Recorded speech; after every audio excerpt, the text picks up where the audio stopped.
you were the host for DC's All Access. How did that come to be?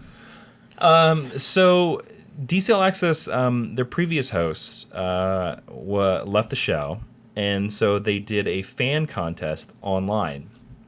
And they were just looking for a host. They were looking for videos, and the video was just like, tell us why you would be a best host for DC All Access, and who your favorite character is, and why you'd be great. And I actually wasn't even going to enter it.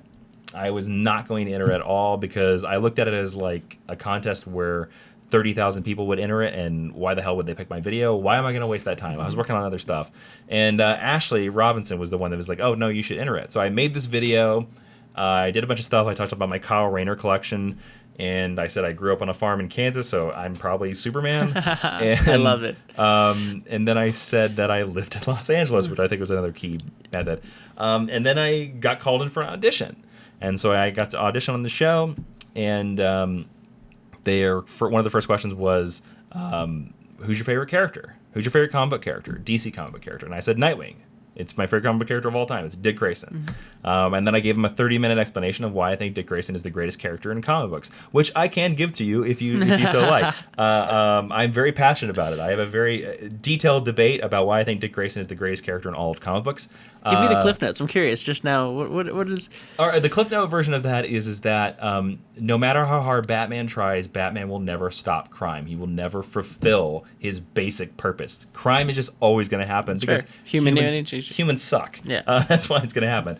But Batman at one point in time took a scared little 10-year-old boy and taught him and raised him and loved him and created this human who would later go on to lead the Justice League and tell Superman what to do and be well-liked, well-adjusted, and a great leader. Something that Batman is not. Dick Grayson is Batman's greatest success.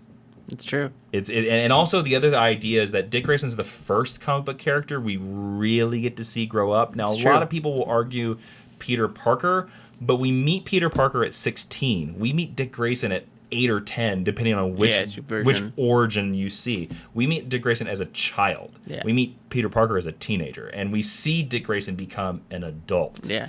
So, and it's also a much longer, drawn-out history, because, I mean, Batman first appeared, or he was Detective Comics 35 was Robin, right? Yeah. Well, it's 1940s when Robin shows up. Yeah, so and Batman pops up in 1939, I think. No, 38. 39? I don't know. That might be 30, 38, 39? You're... 38's Action Comics, I know. So it's 39. It's Batman. The next year is Batman. Detective Comics number 27 was Batman, and so it's interesting to kind of see like that character grow up over the span. It takes him. I mean, 1985 is when he becomes Nightwing. I think it's 83. 83, but very close. Yeah. Okay, so it's just slightly before Crisis. But the other interesting thing about that is that Robin was created because the DC editors in 1940 thought that little kids could not relate to Batman. So they created Robin so that little kids would be like, oh, I'm Robin. And so when you look at it that way, Dick Grayson is literally the comic book reader in the DC universe, the living embodiment of the comic book reader. And when you think about that, it's kind of cool. I mean, he gets to date Batgirl. He gets to drive the Batmobile. He gets to pal around with Superman, and then at one time he married and had a honeymoon with an alien cat lady. Who doesn't want that? He lives the perfect life. Right? There I love you go. It. All right, you sold me on it. So yeah, that long interview process led to me getting the gig at DC, and I was there for 3.5 years talking about comic books, meeting a lot of people. It was really it was great for a comic book fan. It was an awesome dream job, and to be able to walk into DC Comics every single week was pretty fantastic.